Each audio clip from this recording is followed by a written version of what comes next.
नमस्कार साथियों, मैं अतुल भारत और आज हम कक्षा 7 की जो भूगोल की पाठ्य पुस्तक है हमारा पर्यावरण, उसका पाठ 5 है जल। उसके अंदर जल का वितरण आज हम पढ़ेंगे। देखिए, जल का वितरण, पृथ्वी पर जल का वितरण कैसे है, ये आज हमने पढ़ना है।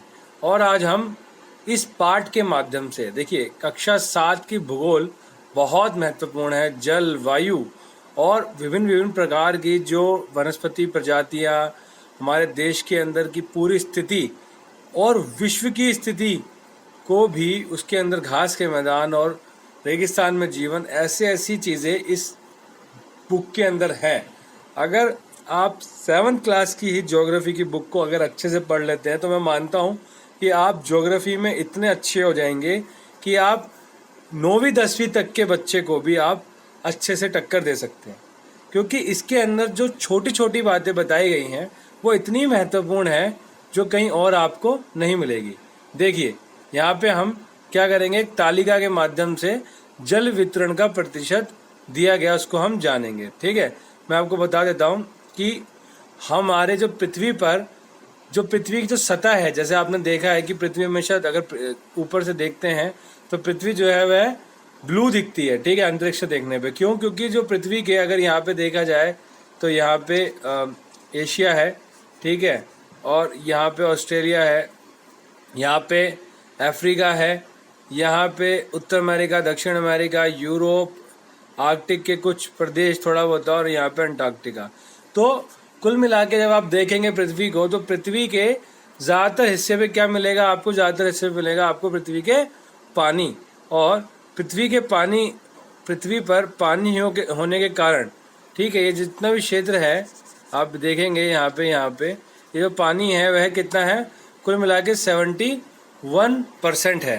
तो 3/4 क्षेत्र पर पृथ्वी के जो है, पृथ्वी की जो सतह है उसके 3/4 जो सतह है उस पे क्या है? जल है। यदि धरती पर थल की अपेक्षा जल अधिक है तो अनेक देशों में जल की कमी का सामना क्यों करना पड़ता है, ये इसके अंदर प्रश्न पूछा गया है। अभी हम आपको बताते हैं कि जल तो है, लेकिन जल सारा पीने लायक नहीं है। क्या पृथ्वी पर मौजूद संपूर्ण जल हमारे लिए उपलब्ध है? निम्नलिखित तालिका में जल वितरण का प्रतिशत दिया गया है। तो अभी आप ये देखेंगे कि क्या, किस तरीके से पृथ्वी पर जल का वितरण है। और इससे पहले हम ना एक बार लवणता को पढ़ लेते हैं। लवणता क्या है? लवणता जो है, लवणता है नमक। लवण को अगर साधारण शब्दों में जाना जाए तो उसको कहते हैं नमक। नमक मतलब सॉल्ट, जो आप खाने में इस्तेमाल करते हैं। और मुझे नहीं लगता कि आपको अचंभा होगा कि जो हमें नमक प्राप्त होता है, सॉल्ट जो हमें प्राप्त होता है, वह हमें कहाँ से प्राप्त होता है पता है आपको? वह हमें प्राप्त होता है समुद्रों से ही। जो हमारे घर में जो नमक है वह हमें समुद्र के द्वारा ही मिलता है। समुद्र का जो पानी होता है उसको हम क्या करते हैं, बड़े बड़े इलाकों में ऐसे हम वहाँ जमा कर देते हैं। वहाँ हम समुद्र का पानी को वहाँ पे एक जगह रोक लेते हैं, और धूप से जब सूर्य की जो किरणें होती हैं, और सूर्य की किरणें जब सीधी इस पर पड़ती हैं तो पानी क्या होता है, वो वाष्पित हो जाता है, और जो नमक होता है वह यहाँ पे ठहर जाता है वाइट, और उसी को हम अपने खाने पीने में इस्तेमाल करते हैं। उसको हम थोड़ा सा आयोडीन वगैरह उसमें मिलते हैं, बाकी जो चीज़ें हैं उसको थोड़ा सा कुछ प्रक्रिया के द्वारा उसके बाद में हमारे घरों में आता है। टाटा नमक, निरमा नमक, बहुत सारे जो नमक हैं वह आप लोग खाते हैं। ठीक है, लवणता 100 ग्राम जल में, ठीक है, लवणता 100 ग्राम जल में मौजूद नमक की मात्रा होती है। महासागर की औसत लवणता 35 भाग प्रति 1000 ग्राम है। ठीक है, तो अब आप समझ गए होंगे कि जो 35वां जो भाग है, ठीक है, वह प्रति 1000 ग्राम पर 35 जो उसका भाग होगा, वह 35वां जो उसका भाग होगा वह हमें नमक जो है हमें मिलेगा। ठीक है, अब आप यहाँ पे देख सकते हैं कि औसत है। ठीक है, अलग अलग जगह पे अलग अलग रूप में आप प्राप्त कर सकते हैं। इजराइल के मृत सागर में 340 ग्राम प्रति लीटर लवणता होती है। तैराक इसमें प्लव कर सकते हैं क्योंकि नमक की अधिकता इसे सघन बना देती है। मतलब जो तैराक होते हैं वह डूबते नहीं है, वह ऊपर ही ऊपर तैरते रहते हैं बिना हाथ पैर हिलाए, क्योंकि इजराइल के मृत सागर में 340 ग्राम प्रति लीटर लवणता होती है। मतलब एक लीटर पानी के अंदर 340 ग्राम नमक होता है। अगर 1 लीटर पानी, समझ लीजिए कि 1 लीटर पानी है और इस एक बोतल है, उसके अंदर ये 1 लीटर पानी है, ठीक है, आप समझ लीजिए यहाँ पे बोतल है यहाँ पे, और इसमें पानी है 1 लीटर, तो इसके अंदर अगर इसको हम सुखाया जाएगा तो 340 ग्राम हमको क्या मिलेगा, नमक मिलेगा। ठीक है, तो इतना नमक है वहाँ के पानी में, उसे ही लवणता कहते हैं। अब सीधी सी बात है, लवणता है तो लवणीय पानी तो आप पी नहीं सकते या पौधों में इस्तेमाल नहीं कर सकते, क्योंकि थोड़ा बहुत नमक नहीं होता है, बहुत ज्यादा पानी नमक होता है। और आपको पता है कि जहाँ जहाँ खारा पानी होता है आपको कितना कड़वा लगता है। बहुत सारी जगह ऐसी है हमारी धरती पर जहाँ का जो पानी है, ग्राउंड वाटर पानी जो है वो मीठा नहीं है, वह खारा है। वह जो खारा है वो इसलिए है क्योंकि वहाँ पे उसके अंदर नमक की मात्रा पाई जाती है। इसलिए आवश्यक नहीं है कि सिर्फ महासागरों में ही नमक की मात्रा, लवणता पाई जाए। ठीक है, तो अभी हम पढ़ेंगे कि 100% जो हमारा जल है, ठीक है, 100% जो हमारा जल है उसमें कितना प्रतिशत कहाँ कहाँ पर है। ठीक है, महासागरों में कितना है जी, 97.3%। सबसे ज्यादा जो पानी है वह हमारे महासागर घेरे हुए हैं, जिसके अंदर ही क्या है, अन्य सागर भी हैं। ठीक है, महासागरों में अन्य सागर भी हैं, इनको आपको याद रखना। ये नहीं जैसे कि अरब सागर है, अरब सागर किसका भाग है, अरब सागर हिंद महासागर का ही भाग है। ठीक है, इस प्रकार से आप पढ़ पाएंगे, इस प्रकार से आप समझ पाएंगे। जैसे कि जो येलो सी है वह प्रशांत महासागर का, पैसिफिक ओशन का ही भाग है। तो 5 जो हमारे महासागर हैं उन्हीं के वह हिस्से हैं। खाड़ियाँ जैसे बंगाल की खाड़ी, ठीक है, या जैसे फारस की खाड़ी, ओमान की खाड़ी, ये सब हिंद महासागर के ही विस्तृत क्षेत्र हैं। ठीक है, फैले हुए क्षेत्र है जो अंतर्भाग में है। तो ये सब महासागर, समुद्र, सब यही सब है। बर्फ के छत्रक क्या है जी, जो ग्लेशियर होते हैं बड़े बड़े, जो बड़े बड़े जो पहाड़ों पे बर्फ होती है या अन्य जगहों पे जो बर्फ होती है वह बर्फ के छत्रक, ये कितने हैं, 2%। लेकिन आपको पता है ये भैया तरल रूप में तो है ही नहीं, पानी के रूप में तो है नहीं, ये तो ठोस रूप में, बर्फ के रूप में। तो बर्फ तो आप खाएंगे नहीं जब तक वह जल के रूप में परिवर्तित नहीं होती है। भूमिगत जल कितना है, भूमिगत जल जो है वह 0.68% है, मतलब 1% से भी कम। झीलों का अलवण जल, अब यहाँ पे अलवण, आपको एक चीज समझ में, अब आपको यहाँ पे अलवण जो है वह एक चीज देखने को मिली। अब भाई अलवण क्या होता है, जैसे लवण होता है, लवण मतलब नमक होता है, अलवण मतलब बिना नमक वाला, मतलब जो मीठा पानी की जो झीलें होती हैं उन्हें ही अलवण जल कहते हैं। तो मीठे पानी की जो झील है सिर्फ आप देख सकते हैं भैया 0.009% है। अरे भाई 0.1% भी नहीं है, 0.0009% तो मतलब एक तरीके से आप देख सकते हैं।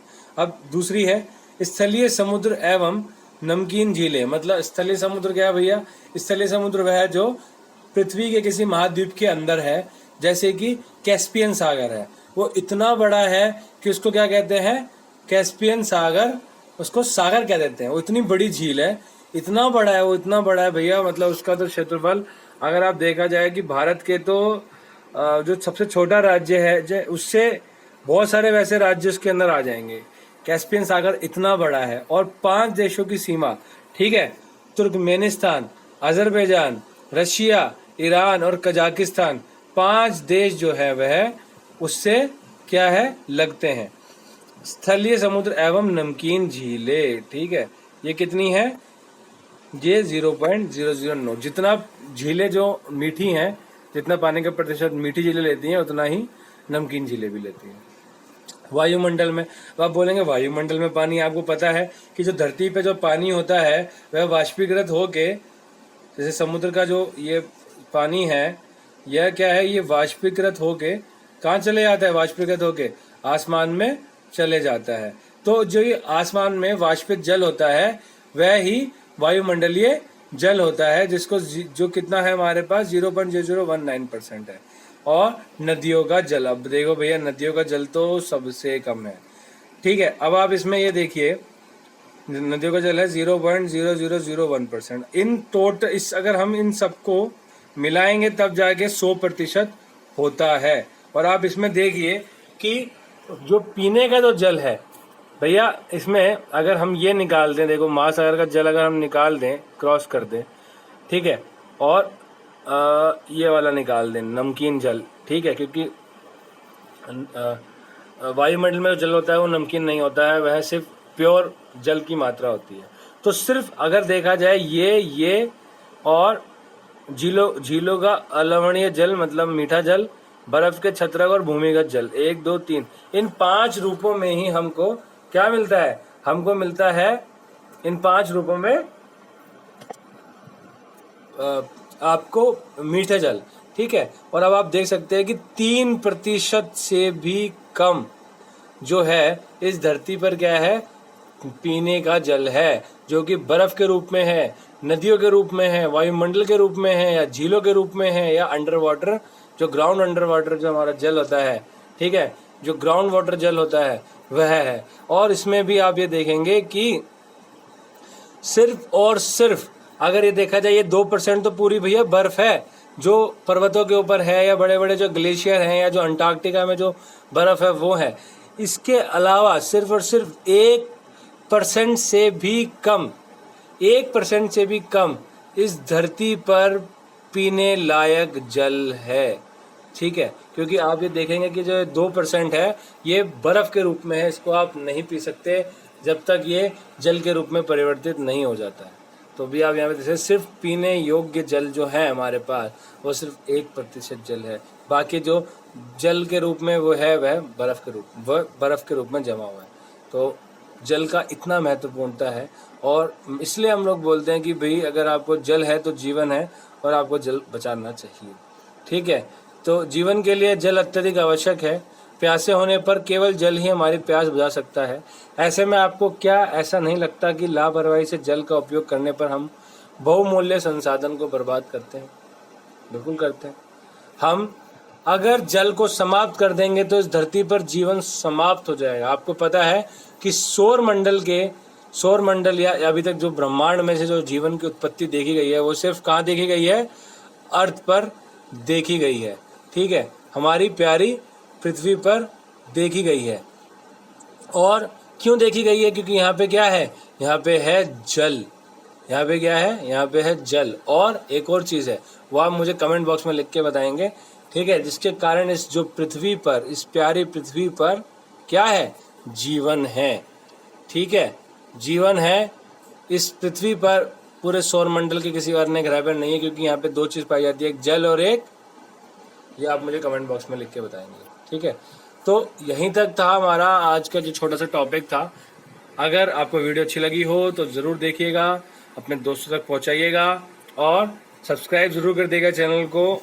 आपके लिए छोटे छोटे टॉपिक हम ऐसे लेके आते रहेंगे। इस पार्ट का विस्तृत वर्णन ऑलरेडी हमारे चैनल पर है, अगर आपने नहीं देखा है तो आप उसको देख लीजिएगा। अगर बहुत तेज वीडियो लगती है तो स्लो कर लीजिएगा, जो वीडियो की स्पीड होती है उसको। अगर आपको कम दिख रहा हो तो आप जाके क्वालिटी को बढ़ा लीजिएगा, 360 कर लीजिएगा, तो आपको दिखने लग जाएगी, ठीक है। ये क्रियाकलाप है, ये क्रियाकलाप आपके लिए है, ठीक है। मैं इसके साथ आपको छोड़ देता हूँ, और आप जो है आराम से क्रियाकलाप देखिएगा कि कैसे कैसे आप एक जल के अंदर नमक की मात्रा को प्रदर्शित करते हैं, ठीक है। अगली बार हम दूसरे टॉपिक के साथ मिलेंगे, तब तक के लिए घर पे रहिए, स्वस्थ रहिए, मस्त रहिए, ज़्यादा बाहर नहीं घूमिए। जो लोग पास हो गए हैं उनको बहुत बहुत बधाई, जिनके भी एग्ज़ाम है, चाहे वह स्कूल के हो, चाहे वो कॉलेजेस के हो, चाहे वो किसी अन्य कंपटीशन के हो, उन सभी को मेरी शुभकामनाएं। आप अच्छे से मेहनत करें और आगे बढ़ते रहें। जल्दी मिलेंगे नेक्स्ट वीडियो में, तब तक के लिए जय हिंद, जय भारत।